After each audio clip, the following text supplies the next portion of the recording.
Veamos a continuación un fenómeno que también es bastante, digamos, observable. En primer lugar, nosotros sabemos de que el ancho natural de las líneas espectrales será solamente en el caso de que tenemos la radiación de un átomo totalmente aislado. ¿Está bien? Entonces, esta línea natural o esta forma natural, que es la que hemos visto hace un momento, a ver, voy a dibujarlo aquí. Nosotros dijimos que era más o menos así.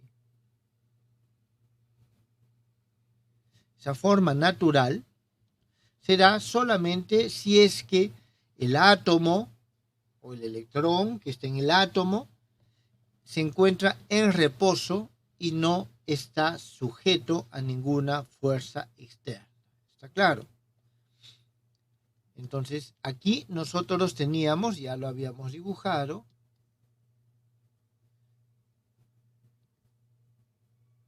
esto lo habíamos hecho así, más delgado.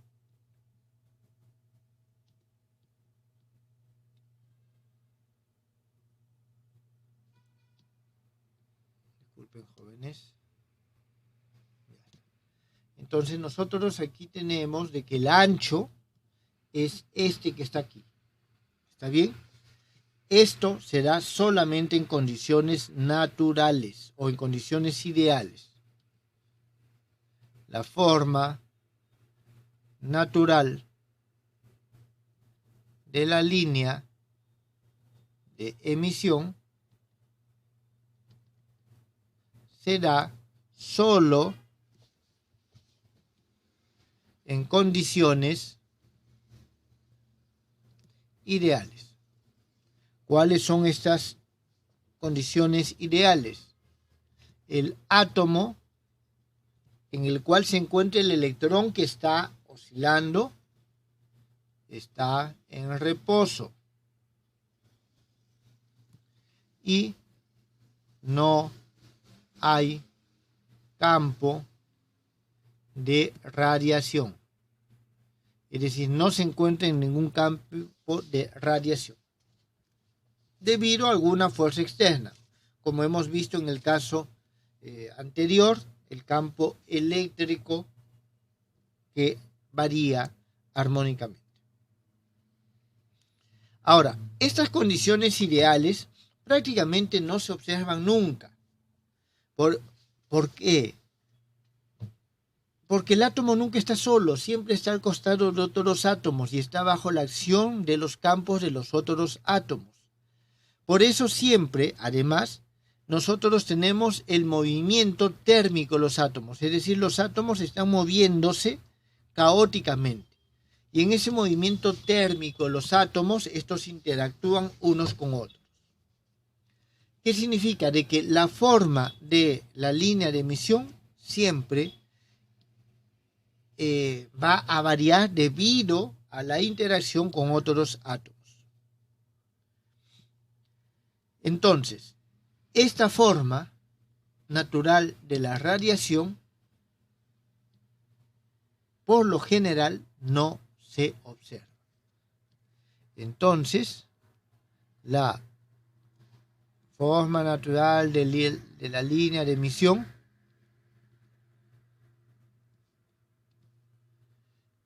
en la práctica no se observa. Entonces, ¿para qué hemos estudiado una línea que no podemos observarla, no podemos verla? Porque esa es nuestra línea de base. Ahora, lo que nosotros tenemos es de que esta línea, por lo general, debido a los diferentes factores, se va a anchar, se va a engrosar, se va a hacer más gruesa. Entonces, nosotros vamos a tener que hay un engrosamiento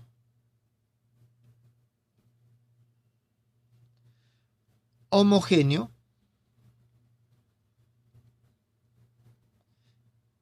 y no homogéneo.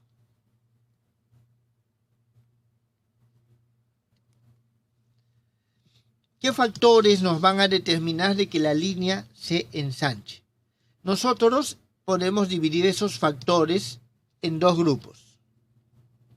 Factores del engrosamiento. Vamos a decir un primer grupo A, llamemos.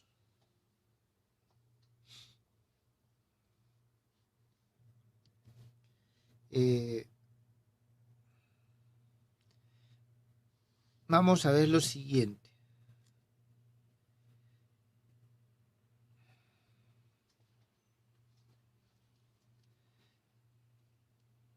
En primer lugar, vamos a tener lo siguiente.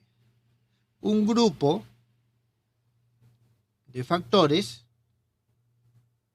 no voy a decir específicamente cuáles son, que ocasionan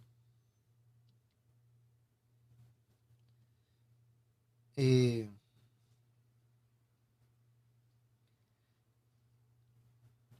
la radiación de cada átomo,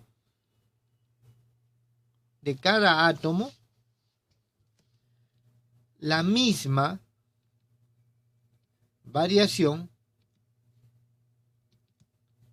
de las líneas de emisión. Ese es uno. Y el segundo, B, que es el otro factor. Me olvidaba decir. A estos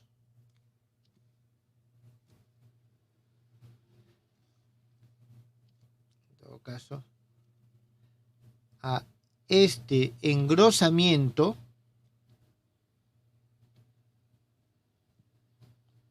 se le denomina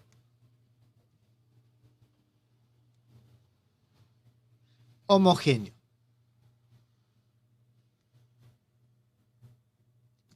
Y el otro son factores, grupo de factores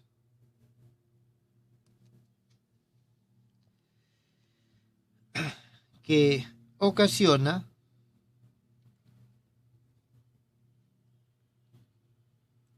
que las líneas de emisión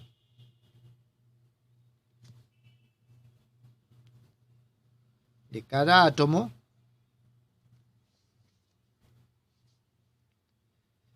varíe de manera distinta. ¿Está bien? Varíe de manera distinta. Es decir, en este varían todos de la misma forma y en este varían cada una de una forma distinta. Entonces, en este caso, el engrosamiento de las líneas de emisión se debe a que en la irradiación de un átomo en particular se va a reflejar la radiación de los otros átomos también. En este caso, tenemos el engrosamiento no homogéneo.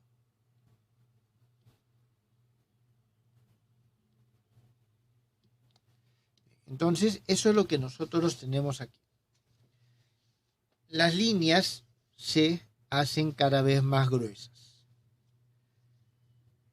Dentro de lo que observamos, eso más bien es lo común.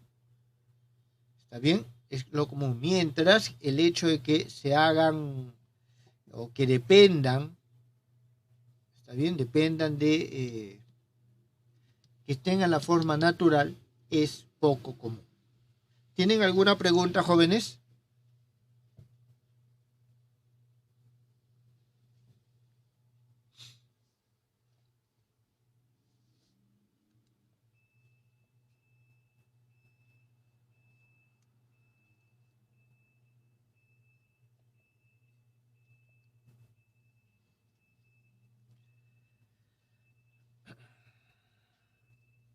Bien.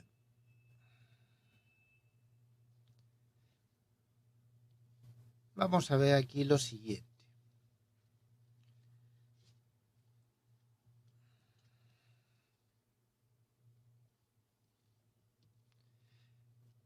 Uno de los casos de un engrosamiento homogéneo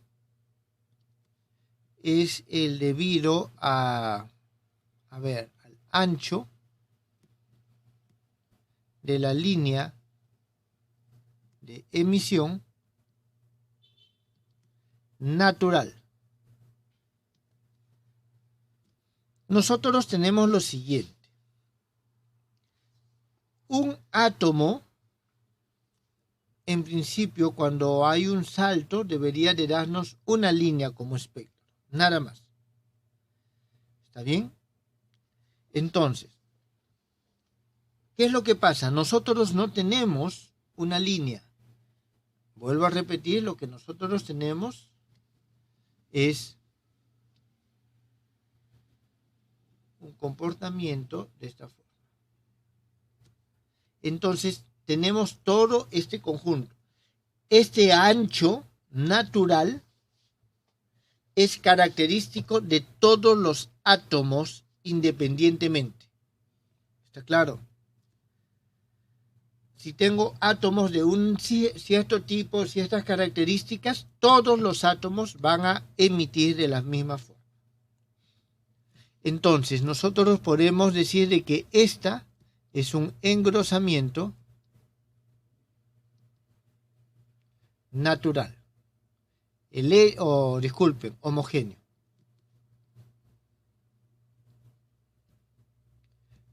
Entonces, el hecho de que la línea tenga un ancho natural, ¿está bien? El ancho natural de la línea de emisión es debido a que hay un engrosamiento homogéneo. Eso es debido a las características mismas que tienen los átomos que están irradiando.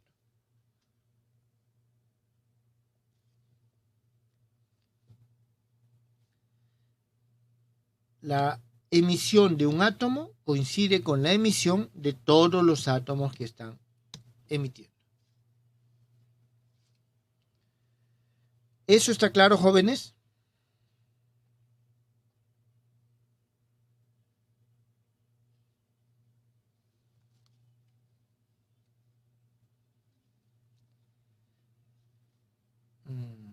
Bien.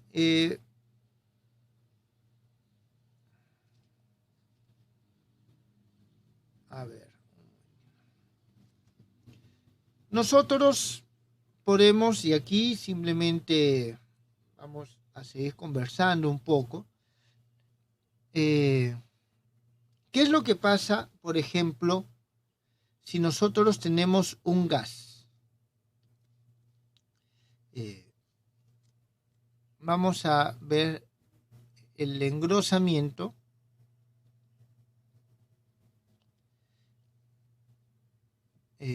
vamos a ver, el término aquí es por pulsos. Ahorita les explico qué significa por pulsos. Nosotros tenemos aquí un gas a temperatura ambiente, a condiciones normales. ¿Está bien? En ese gas a temperatura ambiente, en condiciones normales, nosotros tenemos de que los átomos están radiando normalmente. Entonces, el tiempo en el cual el átomo está radiando tiene cierta característica. Entonces, en un gas a condiciones normales,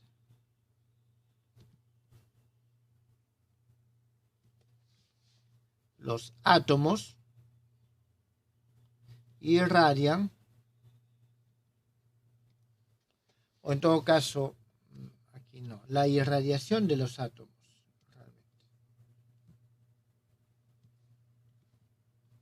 La radiación de los átomos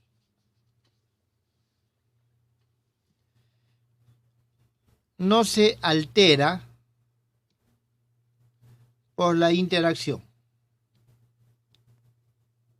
¿Por qué? Porque si nosotros tenemos un gas ideal, el gas ideal nosotros consideramos de que es lo suficientemente denso para ser un gas, una sustancia, pero los átomos están lo suficientemente alejados entre sí como para que puedan interactuar. Entonces, si no interactúan entre sí, cada uno de ellos irradia de la misma forma. ¿Está bien? Pero esto será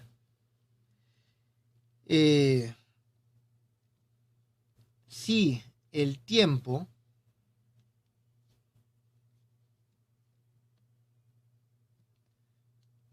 de emisión es del orden siguiente. Vamos a decir un tau sub 0, que es 10 a la menos 11 segundos. Entonces, ¿qué significa? Si nosotros estamos estudiando, analizando en estos tiempos, el movimiento que tienen los átomos no les permite interactuar entre ellos. Y como no les permite interactuar entre ellos, cada uno de ellos va a emitir en términos de una línea de emisión natural. ¿Está claro? Va a tener este ancho. Va a tener este ancho. Ahora, nosotros hemos visto anteriormente lo siguiente. El tiempo de emisión natural es del orden, vamos a ponerle un tau, que es del orden de 10 a la menos 8 segundos. Estos son datos experimentales. Entonces, esto es el tiempo que yo necesito para que esto, la emisión de cada átomo, pueda considerar esta forma. Sin embargo, la emisión natural de cada átomo tiene este orden de tiempo, es decir, es mayor que esto, mucho mayor que esto. ¿Está bien? Entonces, en el tiempo que éste está emitiendo, va a recibir las emisiones de los otros átomos, cientos de emisiones de los otros átomos. Entonces, esas emisiones de los otros átomos significan de que este átomo ya no está libre. Se encuentra en el campo de radiación de los otros átomos. ¿Está bien? Entonces, ¿qué es lo que pasa? Se va a, llamémoslo de alguna forma, romper el régimen de emisión natural. Entonces, en ese proceso es que cada uno de los átomos, dependiendo de la cantidad de emisiones que obtienen los otros átomos, va a ensanchar su línea. Va a ensanchar su línea. ¿Ese concepto está claro, jóvenes?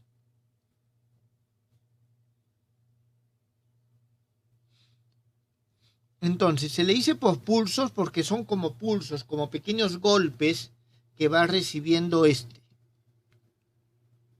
¿Alguna pregunta?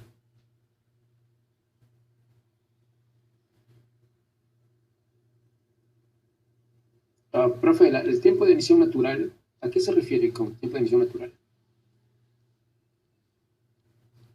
Nosotros ya hemos visto que nuestro tiempo es inversamente proporcional a gamma, a ese tiempo.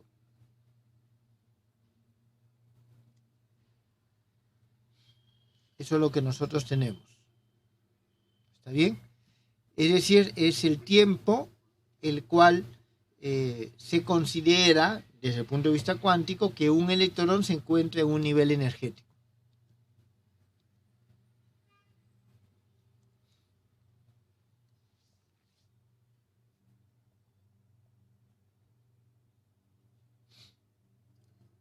Profe, entonces el tiempo aproximado en que un electrón permanece en un nivel energético, algo así. desde el punto de vista de la interpretación cuántico, así es. Bien. ¿Está bien? Bien, a ver. Vamos a ver lo siguiente. Vamos a tratar de cuantificar este engrosamiento debido a los pulsos. Entonces, vamos a decir que la probabilidad de que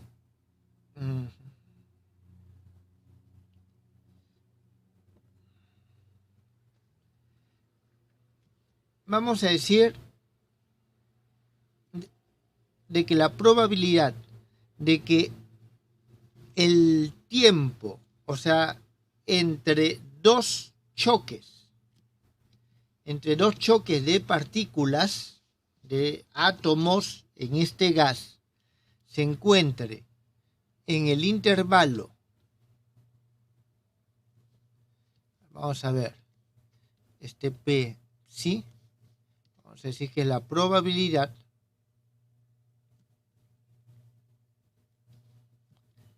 de que el tiempo entre choques consecutivos, porque el hecho de que interactúe implica, desde un punto de vista físico macroscópico, una especie de choque entre estos átomos. Se encuentre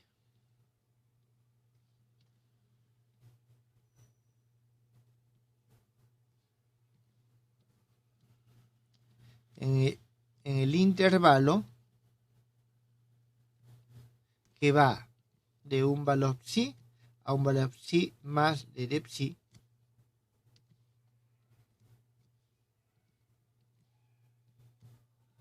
es el siguiente. Ahora sí, vamos a escribir la expresión. Vamos a decir esto es psi de psi. Por teoría de probabilidades, aquí nosotros nos vamos a utilizar por estadística, una distribución de Poisson. Y esto va a ser igual a 1 sobre tau sub 0 exponencial de menos psi sobre tau sub 0 y todo esto de psi. Aquí el t sub 0, o tau sub 0, disculpen. Tau sub 0 es el tiempo entre colisiones. Es el tiempo entre colisiones. Entonces, nosotros vamos a tener esta probabilidad. En este tiempo es la probabilidad de que se dé uno y otro choque consecutivo, dos choques consecutivos. Entre dos choques, el electrón, ¿está bien?, está oscilando y está oscilando de manera amortiguada. En consecuencia, la amplitud de la intensidad de la onda emitida en principio no es muy grande. ¿Está bien? Por eso el proceso de emisión entre dos choques nosotros vamos a considerar de que es aproximadamente constante. Y vamos a tener lo siguiente. Esto vamos a tener E sub t igual a un E sub 0 exponente I omega sub 0t más I phi. Aquí nosotros tenemos que t sub 0 es menor que t sub 0 más psi. Y esto que está aquí es la amplitud de la intensidad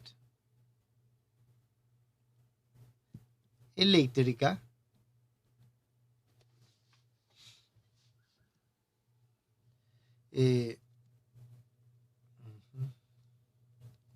del campo emitido. O sea, es un campo ondulatorio, ¿está bien? En el intervalo entre el tiempo t sub 0 y t sub 0 más psi. Entonces, esto es la amplitud de lo que emite, ¿está bien? Lo que emite en este tiempo. Esta phi es una fase constante, por si acaso. Vamos a tomar nosotros la componente espectral de la intensidad del campo eléctrico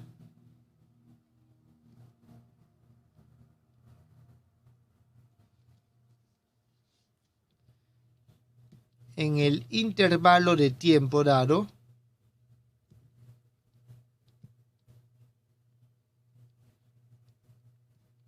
es en general se da a partir de la siguiente forma: E omega es igual a la integral desde menos infinito hasta infinito E de t, E a la menos I omega t. Estoy aplicando una transformada de Fourier, en principio, ¿está bien?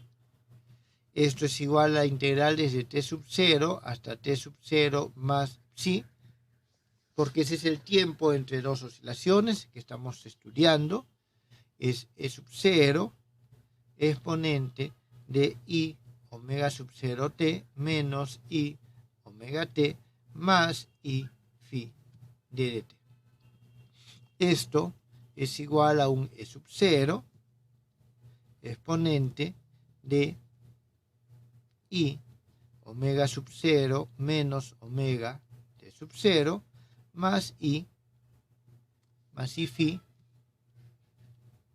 y todo esto que multiplica, aquí arriba vamos a tener el exponente de I omega sub 0 menos omega psi menos 1 sobre I omega sub 0 menos omega. Entonces, de aquí nosotros tenemos lo siguiente, de que nuestra composición espectral, voy a poner aquí 1 de omega, esto aproximadamente es igual a E omega por E omega conjugado complejo, porque esto es proporcional ¿a qué? Al cuadrado de la intensidad. Y esto va a ser igual, ustedes lo pueden comprobar, 4e sub 0 al cuadrado seno al cuadrado de omega sub 0 menos omega psi sobre 2, y todo esto dividido sobre omega sub 0 menos omega, todo esto al cuadrado. Entonces, esta expresión nos da la intensidad de la radiación en el intervalo psi. ¿Está bien? O sea, es decir, que va de un t sub 0 a un t sub 0 psi, en ese intervalo de un átomo individual. Este es de un átomo individual. Entonces, si nosotros queremos hallar qué es lo que pasa con diferentes átomos, nosotros debemos de sumarlo. Entonces, para encontrar la componente espectral completa, nosotros tenemos que promediar con respecto a la variable psi. ¿Está bien? Entonces, esta es la intensidad de radiación de un átomo. Para hallar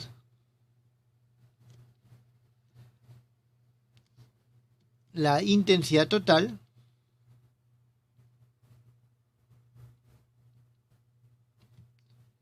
debemos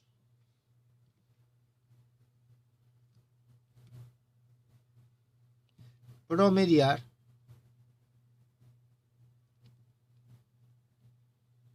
respecto a la variable Xi. Y en este caso nosotros vamos a tener lo siguiente. Este W de omega es del orden de 1 sobre tau sub 0, integral desde 0 hasta el infinito. Y aquí vamos a tener nosotros el seno al cuadrado de omega sub 0 menos omega psi sobre 2, omega sub 0 menos omega todo al cuadrado,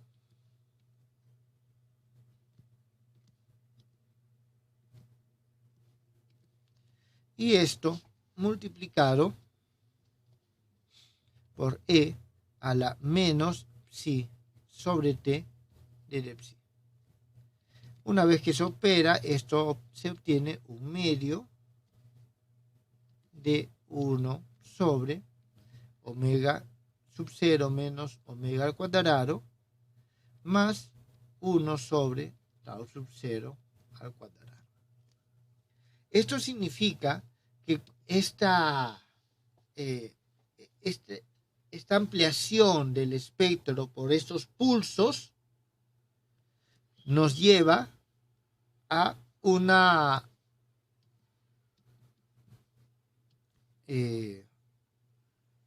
línea, ¿está bien?, que tiene este ancho, 2 sobre tau sub 0. Y este no es otra cosa que el ancho de la forma de Lorentz de la línea espectral.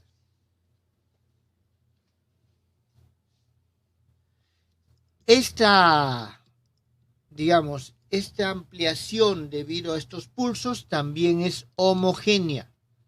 ¿Por qué? Porque nos está llevando a todos, por el tema aleatorio, a todos nos va a llevar a la misma, al mismo valor. Jóvenes, ¿esto ha quedado entendido?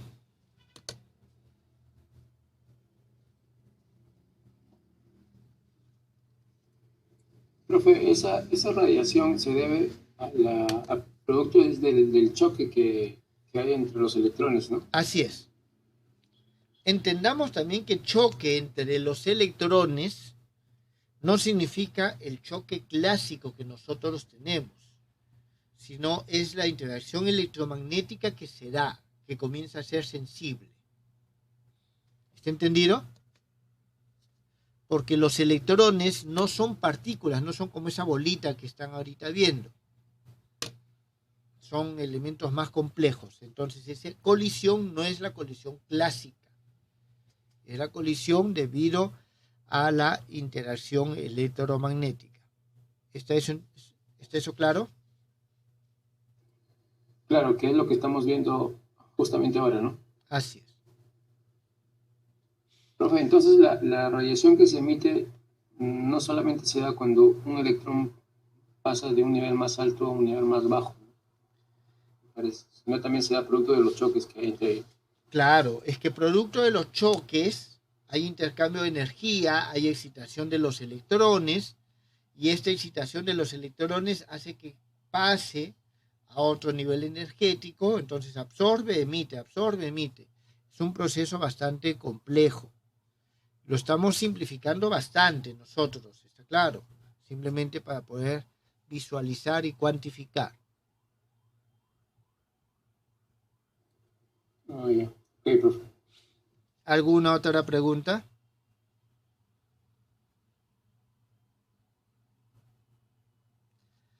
A ver, jóvenes, si no hay preguntas, ahí quedamos el día de hoy.